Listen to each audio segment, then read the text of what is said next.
Se você é cristão e achou o título deste vídeo inverossímil, ainda tem muito a aprender sobre a mensagem de Jesus. Este é o Visão Libertária, sua fonte de informações descentralizadas e distribuídas. Este artigo foi sugerido e escrito por Marco Batalha, revisado por JJ Liber, conferido por Roberto Pantoja e narrado por mim, Leafar. A luta mais importante que a humanidade tem travado ao longo de sua história é aquela entre liberdade e escravidão, entre produtores e parasitas, entre guerra e paz, entre verdade e mentira. Nessa luta, aquilo em que escolhemos acreditar e aceitar como verdade é essencial. Em última instância, são nossas crenças sobre o mundo que determinam nossas ações. Se acreditarmos em falsos ídolos como os políticos, então continuaremos a cometer os mesmos erros de sempre.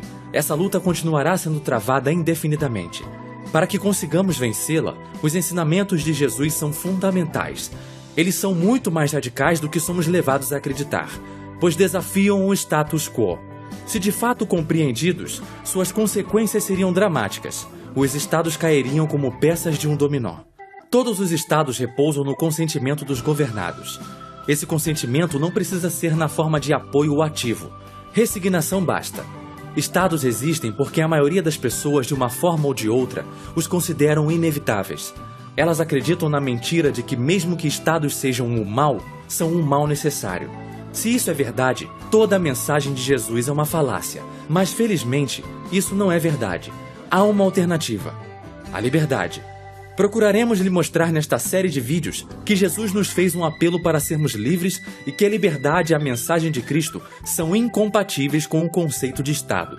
Para compreender isso, precisamos voltar no tempo e entender como era o mundo na época em que Jesus Cristo nasceu. Há pouco mais de 2000 anos, o mundo não era tão diferente daquele de hoje.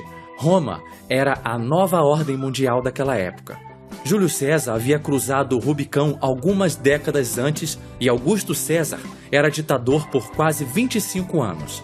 Assim como as democracias modernas, Roma havia se tornado um decadente estado de bem-estar social, cujas legiões arrancavam impostos dos cidadãos em troca de supostos benefícios sociais, quer eles quisessem, quer não. Assim como as moedas fiduciárias de hoje são desvalorizadas dia após dia pelos bancos centrais, a moeda romana era depreciada pelo próprio governo, que a diluía com metais sem valor. Tal como hoje, a sociedade romana havia se tornado autoindulgente, apática e obediente à vontade dos ditadores, considerados benfeitores do povo. Roma não conquistou Israel, mas foi convidada a administrá-lo para resolver uma disputa entre dois irmãos que eram da dinastia Asmoneana, sobre quem seria o rei. Esse convite foi feito no ano 63 a.C., pelos fariseus, que demandavam a abolição do reinado asmoneano e a restauração do antigo sacerdócio. Roma atendeu o pedido. Os fariseus, então, abriram os portões de Jerusalém aos romanos e os apoiaram ativamente. Roma era a grande força militar daquele período, e ao apelar para ela, Israel caiu no jugo da Pax Romana. Em troca da prevenção de uma iminente guerra civil e da manutenção da paz, Israel teve de obedecer às ordens romanas e pagar impostos cada vez maiores. Com a cumplicidade e o apoio dos fariseus, o controle romano era implacável e se dava com mão de ferro. Sob esse domínio dos romanos e a influência dos fariseus, Israel se tornou um grande estado de bem-estar social. Os judeus esperavam que o governo tomasse conta deles, assim como nos tempos de dominação egípcia e babilônica. Tal como hoje, as pessoas desejavam aquilo que seus vizinhos possuíam e veneravam supostos benfeitores, esperando que estes satisfazessem seus desejos dentro do sistema do Corban. Oferendas voluntárias aos mais necessitados, bem como sacerdotes caridosos, eram coisas do passado. Assim como no Estado democrático de direito que temos hoje, o incentivo era para que as pessoas se tornassem a pior versão delas mesmas. A preferência temporal era alta, o direito à propriedade privada era constantemente violado. O Estado crescia dia após dia. Foi nessa sociedade em que Jesus nasceu, e já nasceu aos olhos do Estado como uma ameaça.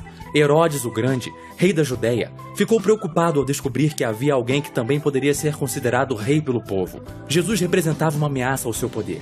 Seu receio era justificado.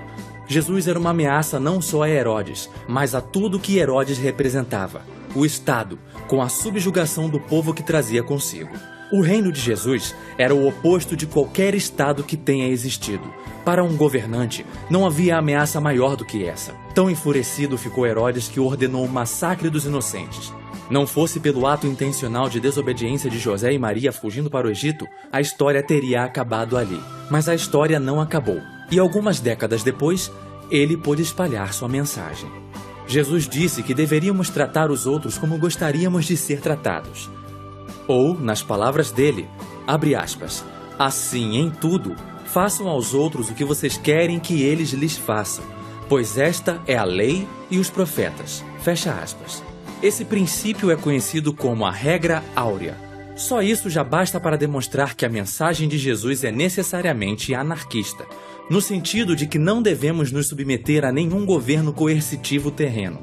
E não só isso, mas também anarcocapitalista, libertária, que defende a ética da propriedade privada e o livre mercado. Como estados, por definição, são coercitivos, é impossível que sigam essa regra áurea. Um estado detém o monopólio da agressão em uma determinada área. Assim, um estado permite que seus agentes agridam os que estão sob seu jugo, mas não permite que estes se defendam das agressões perpetradas por seus agentes. Daí podemos concluir que um Estado não tem como seguir a regra áurea. Todos os Estados devem necessariamente violar o principal mandamento de Jesus para simplesmente existirem.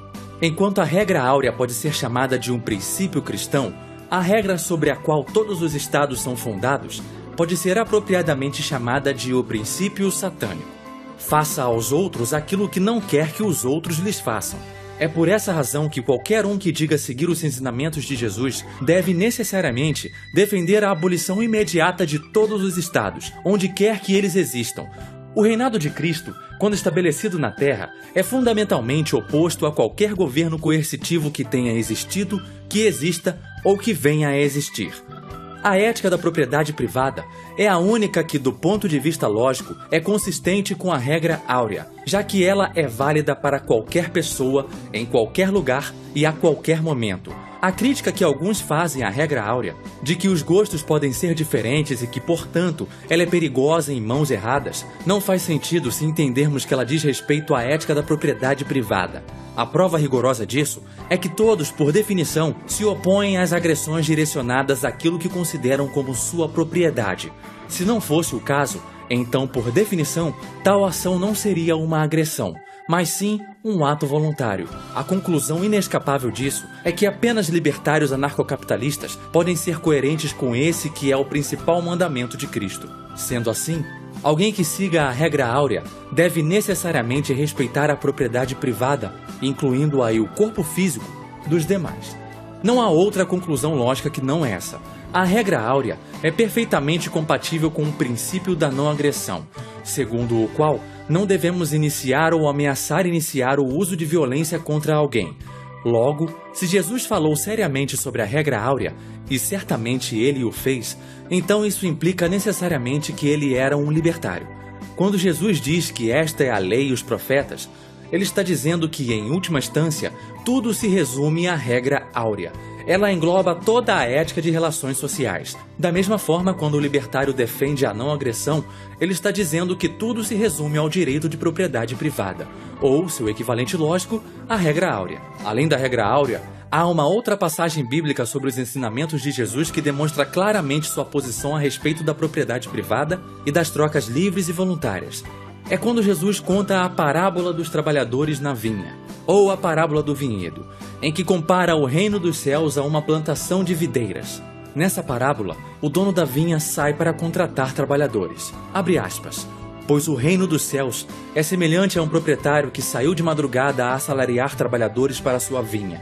Feito com os trabalhadores o ajuste de 1 denário por dia, mandou-os para sua vinha. Fecha aspas. À medida que o dono encontra desocupados e acorda com eles o trabalho, ele vai os mandando para a plantação. Os que são encontrados primeiro vão para a vinha mais cedo e trabalham por mais tempo. Ao final do dia, o dono da vinha chama os trabalhadores e lhes paga o salário acordado, começando pelos últimos e terminando pelos primeiros. Todos recebem 1 denário, tanto os que chegaram depois quanto os que chegaram primeiro. Estes ficam indignados, pois haviam trabalhado muito mais do que aqueles. Abre aspas. Eles trabalharam somente 1 hora e os igualaste a nós, que suportamos o peso do dia e o calor extremo. Ao que o proprietário responde: meu amigo, não te faço injustiça. Não ajustaste comigo 1 denário? Toma o que é teu e vai-te embora, pois quero dar a este último tanto quanto a ti. Não me é lícito fazer o que me apraz do que é meu? Acaso o teu olho é mau, porque eu sou bom? Assim os últimos serão os primeiros, e os primeiros serão os últimos, porque muitos são chamados, mas poucos escolhidos. Fecha aspas. É impressionante como muitos esquerdistas tentam emplacar a narrativa de que Jesus era socialista. Qualquer um minimamente familiar com a mentalidade esquerdista sabe que a resposta socialista típica perante um caso como esse seria acusar o dono da vinha de exploração e defender que ele fosse punido exemplarmente. Contudo, nessa passagem, Jesus reforça o credo libertário de que podemos fazer o que quisermos com nossas propriedades e firmar contratos voluntários da maneira que bem entendermos, mesmo que isso irrite a muitos. A propriedade privada é sagrada. Sendo alguém o proprietário legítimo de certos recursos e mantendo sua palavra nos contratos acordados mutuamente, o seu direito de tomar decisões a respeito deles é absoluto. Governantes e seus asseclas, porém, são violadores contumazes da propriedade privada. Ciente disso, Jesus certa vez alertou seus discípulos, abre aspas, estejam atentos e tenham cuidado com o fermento dos fariseus e com o fermento de Herodes. Fecha aspas. Jesus estava se referindo aí a Herodes Antipas, um dos 3 filhos sobreviventes de Herodes o Grande, o tetrarca da Galileia. Antipas foi aquele que mandou decapitar João Batista. Mais tarde, ele ridicularizaria Jesus antes que ele fosse finalmente condenado à morte pelo governo romano como um criminoso comum. Durante o julgamento de Jesus, Antipas fez a ele várias perguntas, mas Jesus se recusou a respondê-las. Portanto, não só a vida de Jesus começou com um ato de desafio ao Estado, como terminou da mesma forma. A respeito dos ensinamentos de Jesus sobre taxação, as autoridades terrenas, a usura, o proibicionismo, o juspositivismo, a acumulação de bens, entre outros, há ainda muita coisa a ser dita, enfatizando o caráter libertário do que ele pregou. Mas isso fica para futuros vídeos. Por enquanto, podemos ressaltar que durante os anos que passou nesta terra, ele sofreu por pregar a verdade neste injusto sistema estatista em que vivemos. Basta olhar para a história de sua vida para perceber que o Estado, longe de ser um instrumento de Deus, é uma ferramenta demoníaca usada para perseguir os justos. Não foi por acaso que do momento em que nasceu ao momento em que morreu, Jesus foi perseguido pelo Estado. O Estado é a potestade do mal. Não há como conciliá-lo com a mensagem de Cristo. Obrigado por sua audiência. Se você gostou deste vídeo, clique no ícone de curtir abaixo e compartilhe o vídeo em sua rede social. Se você deseja ser notificado de outros vídeos, clique em se inscrever e depois no ícone de campainha. Se paira na sua mente de cristão estatista a questão: e o dai a César o que é de César? Bom, eu te peço para esperar os próximos vídeos. Um abraço e até a próxima.